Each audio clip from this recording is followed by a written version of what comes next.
Hello student, how are you? I am Anand Pandey, Science Faculty of Praxis Vidyapeeth, Rudholi, Basti. Today we are going to discuss about digestive system of human. This is the chapter of class 10th. आज हम लोग जो पढ़ने वाले हैं वो digestive system के बारे में पढ़ने वाले हैं, जो कि क्लास 10th के एनसीईआरटी के बुक से लिया गया है। वहाँ पे जो चैप्टर नंबर 6 है लाइफ प्रोसेस, उसी से ये लिया गया है। जैसा कि हम जानते हैं कि जो फूड हम खाते हैं वो हमारी बॉडी के अंदर क्या होता है, डाइजेस्ट होता है। एंड जो फूड हम खाते हैं वो एक कॉम्प्लेक्स फॉर्म में होता है, और हमारी बॉडी जो फूड को डाइजेस्ट करती है वो सिंपलर फॉर्म में डाइजेस्ट करती है। तो बहुत सारे ऑर्गन्स होते हैं हमारी बॉडी में जो फूड को डाइजेस्ट करने में हेल्प करते हैं। तो first of all we should know that what is a digestion. Digestion क्या होता है? Digestion is the process in which complex form of food is converted into a simpler form. Digestion वह process है जिसके अंतर्गत फूड, जटिल food जो है वो सरल फूड में कन्वर्ट हो जाता है या सिंपल फूड में कन्वर्ट हो जाता है। अब इसमें बहुत सारे ऑर्गन, जैसा कि मैंने बताया आपको, पार्टिसिपेट करते हैं। वैसे तो हमारी बॉडी के अंदर बहुत सारे ऑर्गन्स हैं, लेकिन कुछ ऑर्गन्स होते हैं जो डाइजेस्टिव सिस्टम में हेल्प करते हैं। जैसे कि मैं यहाँ पे एक डायग्राम बनाया हूं ह्यूमन डाइजेस्टिव सिस्टम का, आप देख सकते हैं। अब इसमें बात करते हैं कि वो कौन कौन से ऑर्गन हैं जो क्या करते हैं, फूड डाइजेशन में हेल्प करते हैं। तो first of all we should know about the mouth. हमें माउथ के बारे में जानना चाहिए। माउथ जो है यहीं से फूड का डाइजेशन स्टार्ट हो जाता है। एंड माउथ के अंदर हमारे बकल कैविटी होता है। This is called buccal cavity. Buccal cavity के अंदर क्या होता है, हमारे टीथ प्रेजेंट होते हैं। और ये टीथ क्या करते हैं, जब हम फूड को इनटेक करते हैं then they can cut down the food into a small pieces. वो क्या करते हैं, टीथ उस फूड को स्मॉल पीस में कटिंग कर देते हैं या कट डाउन कर देते हैं या छोटे छोटे टुकड़े में काट देते हैं।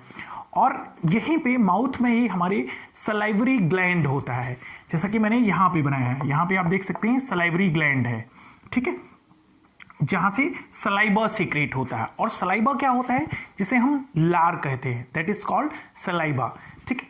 तो ये माउथ है हमारा, यहां पे हमारा नॉस्ट्रिल होता है। फिर यहां से एक पाइप आती है, इस पाइप का नाम है फूड पाइप। एक और आपको छोटा सा सामने पाइप दिख रहा होगा, इसे बोलते हैं ट्रैकिया या फिर विंड पाइप। ये पाइप जो है हमारी बॉडी में, ये जो सामने वाली पाइप होती है, दिस इज कॉल्ड ट्रैकिया और विंड पाइप। ये जो है विंड पाइप है, ये ट्रैकिया है। इसी के पीछे हमारा फूड पाइप होता है। इसी प्लेस को, यानी कि ट्रैकिया और विंड फूड पाइप का जो ये कॉमन प्लेस है, this is called Phoenix.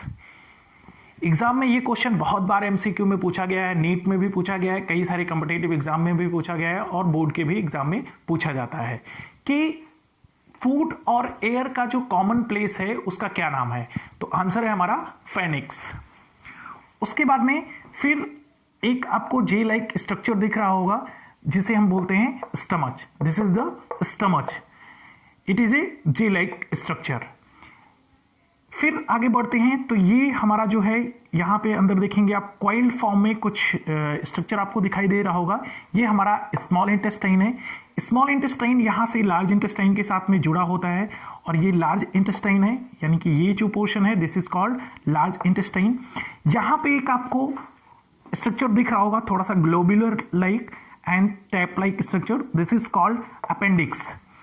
Appendix जो होता है इसके बारे में हम थोड़ा सा भी बात करते हैं। फिर आगे जो होता है यहाँ पे रेक्टम और ये एनस होता है। तो हम बात कर रहे थे अपेंडिक्स की। हमारी बॉडी के अंदर अपेंडिक्स का कोई भी यूज नहीं है, ये यूजलेस है हमारी बॉडी में, एक तरीके से हम बात करें अगर जो। अब क्वेश्चन ये उठता है कि अगर ये यूजलेस है तो क्यों बना हुआ है, नेचर ने ऐसा स्ट्रक्चर क्यों बनाया हमारी बॉडी में। तो अपेंडिक्स जो है बहुत पहले यूज किया होता था, बहुत पहले इसका यूज होता था जब ह्यूमन क्या करते थे, बेसिकली वो फ्रूट्स पर ही डिपेंडेंट रहते थे या कुछ घास फूस वाली चीजें ज्यादा खाते थे इस टाइप की। तो वहां पे अपेंडिक्स से कुछ जूस सीक्रेट होता है जो होता था, जो कि क्या करता था, उस फूड को डाइजेस्ट करता था। बहुत पहले, इवन एवोल्यूशन के बाद से ये धीरे धीरे इसका काम खत्म हो चुका है। तो एक तरीके से वेस्ट ही है हमारी बॉडी में, और कभी कभी ये प्रॉब्लम ही क्रिएट कर देता है बॉडी के अंदर। अगर फूड हमारा इसमें जाकर के कहीं पे स्टक हो जाता है तो ये काफी पेनफुल होता है, और फिर इसको ऑपरेट करना पड़ता है और बॉडी से बाहर निकालना पड़ता है। ठीक है, तो ये चीज था। अच्छा, यहां पे एक चीज और ध्यान देने वाली बात है कि बहुत सारे स्टूडेंट को अब ये चीज आ गया होगा कि सर क्या इस टाइम पे अगर हम घास फूस खा लें तो क्या ये अपेंडिक्स हेल्पफुल करेगा? नहीं, बिल्कुल नहीं करेगा। क्यों? क्योंकि अब ये एकदम से हम बोल सकते हैं डेड हो चुका है। एवोल्यूशन आप लोगों ने पढ़ा होगा तो उसमें आप जानते होंगे use and non use of body. ठीक है, अब ये पूरा प्रोसेस यहां पे आप लोगों ने देख लिया। अब हम देखते हैं कैसे फूड डाइजेशन होता है। ये ग्लैंड थे, सॉरी ऑर्गन्स थे जो हमारे डाइजेशन में हेल्प करते हैं। अब हम देखते हैं फूड कैसे डाइजेस्ट होता है। तो मैंने आपको बताया सबसे पहले फूड माउथ के थ्रू आएगा, जो कि बकल कैविटी में आता है। बकल कैविटी में हमारे टीथ होते हैं। फूड टीथ क्या करेंगे, फूड को स्मॉल पीसेस में कटिंग डाउन करेंगे। कट डाउन करने के बाद में यहीं पे हमारा सलाइवरी ग्लैंड होता है, जो कि यहां पे और माउथ के पीछे होता है। पीछे की साइड में सलाइवरी ग्लैंड होता है जिससे सलाइबा सीक्रेट होता है।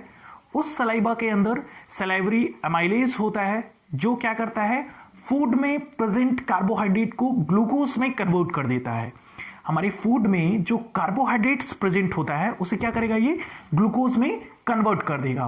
फिर फूड यहां से मूवमेंट करता हुआ, अब ऐसा नहीं है कि अचानक से फूड पाइप से नीचे आ जाता है। जैसे कोई पाइप है, एक आपका होलो पाइप है, और उसमें हमने क्या किया, कोई फूड डाला तो वो अचानक से गिरेगा। अगर ऐसे सीधा पाइप है वो, तो ऐसा नहीं होता है। वो क्या होता है, फूड में एक टाइप का मोमेंट होता है जिसे पेरिस्टाल्टिक मोमेंट कहते हैं। पेरिस्टाल्टिक मोमेंट क्या होता है, जो हमारा फूड पाइप है वो मसल्स का बना हुआ है, तो उसमें ये कैपेसिटी होता है कि वो कॉन्ट्रैक्ट हो सकता है और एक्सपेंड हो सकता है, मतलब पिचक भी सकता है और फूल भी सकता है। तो जब फूड आता है तो जहां पे फूड होता है वहां पे वो क्या होता है, एक्सपेंड होता है, और जहां पे फूड नहीं रहता है वहां पे कॉन्ट्रैक्ट रहता है। तो कॉन्ट्रैक्शन और एक्सपेंडिशन चलता रहता है, जिसकी वजह से फूड धीरे धीरे क्या करता है, वो हमारे फूड पाइप में ट्रबल करता रहता है। अब यहां से फूड पहुंचा पेरिस्टाल्टिक मूवमेंट करता हुआ हमारे स्टमच में। स्टमच के अंदर जो है 3 to 4 आवर्स के लिए फूड यहाँ पे स्टे करता है। 3 to 4 या 4 to 5 आवर्स के लिए यहाँ पे रहेगा। उसके बाद में स्टमच के अंदर ही हमारे गैस्ट्रिक ग्लैंड प्रेजेंट होते हैं, और ये गैस्ट्रिक ग्लैंड क्या करते हैं, 3 टाइप के यहाँ पे एंजाइम्स प्रोड्यूस होते हैं। एक होता है हमारा HCl, एक होता है पेप्सिन, और एक होता है म्यूकस। HCl क्या करता है, ये हमारे स्टमच में एसिडिक मीडियम प्रोवाइड करता है। एसिडिक मीडियम प्रोवाइड करने का काम होता है HCl का। पेप्सिन क्या करता है, जो फूड में प्रोटीन प्रेजेंट होता है उसे अमाइनो एसिड में कन्वर्ट कर देता है। म्यूकस क्या करता है, ये HCl से हमारी बॉडी के अंदर जो वॉल होता है, ऑर्गन्स के वॉल होते हैं, इनर वॉल, उसको प्रोटेक्ट करते हैं। क्योंकि आपको पता है HCl जो है काफी इंटेंसिव एसिड है, बहुत ही खतरनाक एसिड है, इसीलिए इससे हमारी बॉडी को हार्मफुल भी हो सकता है। लेकिन ये बॉडी में हमारे है बिल्कुल हार्मफुल नहीं है। क्यों? Due to the presence of mucus. Mucus क्या करता है, HCl से हमारी बॉडी को प्रोटेक्ट करता है, उसके इनर वॉल को। अब यहीं पे अब ये फूड क्या हुआ, यहां आया, और यहीं पे क्या होता है, लीवर से बाइल जूस सीक्रेट होता है। लीवर से एक बाइल जूस सीक्रेट होता है जो कि गाल ब्लैडर में कुछ टाइम के लिए स्टोर होता है। फॉर द शॉर्ट ड्यूरेशन के लिए ये स्टोर होगा कहां पे, गाल ब्लैडर में। यहां पे मैंने गाल ब्लैडर को जीबी से डिनोट किया है, शॉर्ट फॉर्म में। GB means gall bladder. ये भी क्वेश्चन काफी बार पूछा गया है कि जो बाइल जूस है वो कहां से सीक्रेट होता है। नीट वगैरह के एग्जाम में बहुत बार पूछा गया ये क्वेश्चन कि बाइल जूस कहां से सीक्रेट होता है। तो बेसिकली बाइल जूस लीवर से सीक्रेट होता है, और स्टोर कहां पे होता है, गाल ब्लैडर में। ये स्टूडेंट को बहुत ही कंफ्यूजन होता है कि क्वेश्चन मतलब बाइल जूस कहां से सीक्रेट होता है। उनसे क्वेश्चन पूछा जाता है तो बहुत सारे स्टूडेंट लिख करके आते हैं या टिक करके आते हैं गाल ब्लैडर, जो कि बिल्कुल ही रॉन्ग है। जो आंसर है वो हमारा क्या है, लीवर है। फिर नंबर आता है हमारा पैनक्रियाज का। पैनक्रियाज से पैनक्रियाटिक जूस का सिक्रेशन होता है। पैनक्रियाटिक जूस जिसके अंदर दो एंजाइम्स होते हैं, एक होता है ट्रिप्सिन और एक होता है लाइपेज। ट्रिप्सिन क्या करता है, ये भी जो प्रोटीन पेप्सिन के द्वारा नहीं डाइजेस्ट हो पाता है या अनडाइजेस्टेड रहता है, उसे ट्रिप्सिन डाइजेस्ट करता है और अमाइनो एसिड में कन्वर्ट करता है। फिर आता है लाइपेज। लाइपेज क्या करता है, फैट को, जो हमारे फूड में फैट प्रेजेंट होता है, उसे फैटी एसिड और ग्लिसरॉल में कन्वर्ट कर देता है। उसके बाद में maximum part of the food is digested into a small intestine. After that, the food is going into a large intestine. Here, water is absorbed. जो फूड स्मॉल इंटेस्टाइन में डाइजेस्ट नहीं हो पाता है, वो कहाँ चला जाता है, लार्ज इंटेस्टाइन के अंदर चला जाता है, और लार्ज इंटेस्टाइन में वाटर का एब्जॉर्प्शन होता है। और फिर undigested part of the food is excreted out from the rectum and anus. जो अनडाइजेस्टेड पार्ट होता है फूड का, वो रेक्टम और एनस से बाहर निकाल दिया जाता है हमारी बॉडी से। तो ये पूरा जो था वो डाइजेस्टिव सिस्टम का प्रोसेस था, किस तरीके से हमारा फूड जो है वो डाइजेस्ट होता है, किन किन ऑर्गन से होकर के जाता है, कौन कौन से एंजाइम्स इसमें पार्टिसिपेट करते हैं, कौन कौन से ऑर्गन्स पार्टिसिपेट करते हैं। तो मैं एक बार थोड़ा सा साइड हो जाता हूं, आप लोग इस डायग्राम को देख लीजिए और इसे नोट कर लीजिए। वीडियो को चाहिए तो पॉज कर लीजिए। कमेंट बॉक्स में आप लोग कमेंट जरूर करते रहिए, जिससे हमें आपके प्रॉब्लम्स के बारे में पता चले और हम उसका आंसर दे पाए।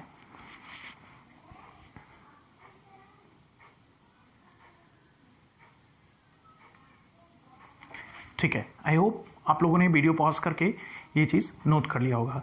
ठीक, नेक्स्ट अब आगे बढ़ते हैं, कुछ चीज़ों की बात करते हैं। जैसे कि हमारा हो गया, मैंने एक आपको बताया एलिमेंट्री कैनाल। एलिमेंट्री कैनाल या गट भी बोला जाता है। एलिमेंट्री कैनाल क्या होता है, माउथ से लेकर के from the mouth to anus, this is called alimentary canal. Mouth से लेकर के एनस तक का जो पोर्शन है उसे हम बोलते हैं एलिमेंट्री कैनाल, और इसकी जो लेंथ होती है वो 9 मीटर लॉन्ग होती है। और जो स्मॉल इंटेस्टाइन होता है, स्मॉल इंटेस्टाइन की लेंथ जो होती है वो 6 मीटर लॉन्ग होती है, काफी लंबा है ये, यानी कि अगर हम बात करें तो डबल स्टोरी बिल्डिंग के बराबर है लगभग।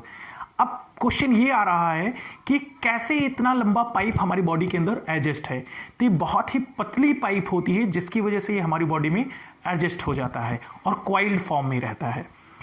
फिर बात करते हैं लार्ज इंटेस्टाइन की। तो लार्ज इंटेस्टाइन का जो लेंथ होता है वो 1.5 मीटर लॉन्ग होता है। अब एक क्वेश्चन आप लोगों के दिमाग में ये उठ रहा होगा कि सर स्मॉल इंटेस्टाइन की जो लेंथ है वो 6 मीटर लॉन्ग है और लार्ज इंटेस्टाइन की जो लेंथ है वो कितना है, 1.5 मीटर लॉन्ग है। तो जो छोटा है उसे हम लार्ज बोल रहे हैं और जो बड़ा है उसे हम स्मॉल बोल रहे हैं। क्यों, वाई? ठीक है, आइए तो इस पे देखते हैं ये क्यों है ऐसा। ठीक है, मैंने अभी आपको बताया कि स्मॉल इंटेस्टाइन की जो लेंथ है वो कितना है, 6.5 मीटर लॉन्ग। सपोज दैट ये आपके पास में स्मॉल इंटेस्टाइन है और इसकी लेंथ है 6 मीटर लॉन्ग, और एक पाइप दूसरा है आपके पास में जो कि थोड़ा सा मोटा है और इसकी लेंथ है 1.5 मीटर। इसको हम बोल रहे हैं लार्ज इंटेस्टाइन और इसको बोल रहे हैं स्मॉल इंटेस्टाइन। मैंने शॉर्ट फॉर्म में लिखा है LI और SI। इसको हम बोलते हैं लार्ज जबकि ये छोटा है, इसको बोलते हैं इसको बोलते हैं लार्ज क्योंकि ये स्मॉल है, और इसे बोलते हैं स्मॉल जबकि ये क्या है, लार्ज है। क्यों, ऐसा क्यों? इनके लेंथ के बेसिस पर हम इन्हें स्मॉल या लार्ज नहीं बोलते हैं। स्मॉल या लार्ज जो है वो क्या है, इनके विड्थ के बेसिस पर। ये जो है इनका विड्थ, दिस इज, इसके बेसिस पर हम इन्हें बोलते हैं ये स्मॉल इंटेस्टाइन है और ये लार्ज इंटेस्टाइन है। यानी कि इनका जो विड्थ है, विड्थ के बेसिस पर हम इन्हें बोलते हैं लार्ज और स्मॉल इंटेस्टाइन। तो ये कॉन्सेप्ट शायद से आपको क्लियर हो गया होगा कि स्मॉल को स्मॉल क्यों बोला जाता है और लार्ज इंटेस्टाइन को लार्ज क्यों बोला जाता है।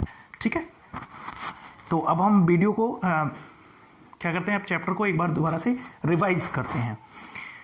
तो हमने पढ़ा कि डाइजेशन क्या होता है, what is a digestion. Digestion is the process in which complex form of food is digested into A simpler form.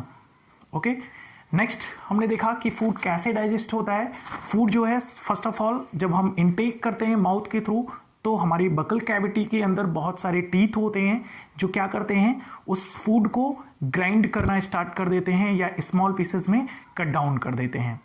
Mouth के अंदर ही हमारे सलाइवरी ग्लैंड होता है जिसके अंदर से सलाइबा सिक्रेट होता है। वो सलाइबा के अंदर अमाइलेज एंजाइम प्रेजेंट होता है जो क्या करता है, फूड में प्रेजेंट कार्बोहाइड्रेट को ग्लूकोज में कन्वर्ट कर देता है। फिर आगे बढ़ते हैं तो यहाँ पे स्टमच के अंदर हमारे फूड जब पहुंचता है तो वहां से 3 एंजाइम्स होते हैं, 3 जो गैस्ट्रिक ग्लैंड होते हैं 3 एंजाइम सिक्रेट करते हैं, HCl, पेप्सिन और म्यूकस। HCl क्या करता है, वो एसिडिक मीडियम प्रोवाइड करता है। पेप्सिन क्या करता है, फूड में प्रेजेंट जो प्रोटीन होता है उसे डाइजेस्ट करता है अमीनो एसिड में। और जो म्यूकस होता है वो इनर वॉल को, ऑर्गन के या हमारे स्टमच के इनर वॉल को प्रोटेक्ट करता है HCl से, क्योंकि HCl जो है वो काफ़ी एक बोल सकते हैं हार्मफुल एसिड है जो कि क्या कर सकता है, हार्म कर सकता है हमारी ऑर्गन को। उसके बाद में आगे बढ़ते हैं तो फूड फिर क्या होता है, यहीं से लीवर सिक्रेशन करता है किसका, बाइल जूस का। बाइल जूस जो है वो लीवर सिक्रेट करता है और स्टोर कहाँ पे होता है, गाल ब्लैडर में। उसके बाद में गाल ब्लैडर फिर उस बाइल जूस को स्मॉल इंटेस्टाइन में भेज देता है। उसके बाद में फिर बात आता है पैनक्रियाज का। पैनक्रियाज क्या करता है, यहाँ से पैनक्रियाटिक जूस सिक्रेट होता है और पैनक्रियाटिक जूस के अंदर जो है 2 एंजाइम्स प्रेजेंट होते हैं, एक होता है आपका ट्रिप्सिन और एक होता है लाइपेज। ट्रिप्सिन क्या करता है, ये भी प्रोटीन का डाइजेशन करता है। जो प्रोटीन पेप्सिन के द्वारा डाइजेस्ट नहीं हो पाते हैं वो कौन डाइजेस्ट करता है, ट्रिप्सिन। पेप्सिन और ट्रिप्सिन दोनों नाम सुनने से ही कुछ समझ में आ रहा होगा, दोनों जैसे भाई लग रहे हैं, तो वैसे हम याद कर सकते हैं पेप्सिन और ट्रिप्सिन। तो ये इनका काम क्या है, प्रोटीन को डाइजेस्ट करना। उसके बाद में लाइपेज जो है वो हमारी फूड में जो फैट प्रेजेंट होता है उस फैट को डाइजेस्ट करता है, फैट को फैटी एसिड और ग्लिसरॉल में कन्वर्ट कर देता है। फिर वो फूड जो होता है यहाँ पे एब्जॉर्ब कर लिया जाता है, बहुत सारे maximum part of the food यहाँ पे स्मॉल इंटेस्टाइन के अंदर एब्जॉर्ब कर लिया जाता है। फिर जो undigested part of the food बचा होता है वो लार्ज इंटेस्टाइन में भेज दिया जाता है, वहाँ पे वाटर का एब्जॉर्प्शन होता है और फिर जो वेस्ट मटेरियल होता है उसे रेक्टम और एनएस के थ्रू बाहर निकाल दिया जाता है। तो ये हमारा पूरा चैप्टर था, small digestion of food into a human body. I hope आपको अच्छे से समझ में आया होगा। आपका अगर कोई भी क्वेरी है तो आप कमेंट बॉक्स में जरूर कमेंट करिएगा जिससे हम आंसर कर सकें। नेक्स्ट चैप्टर के लिए मैं नेक्स्ट वीडियो में आपसे मिलता हूं, तब तक के लिए धन्यवाद।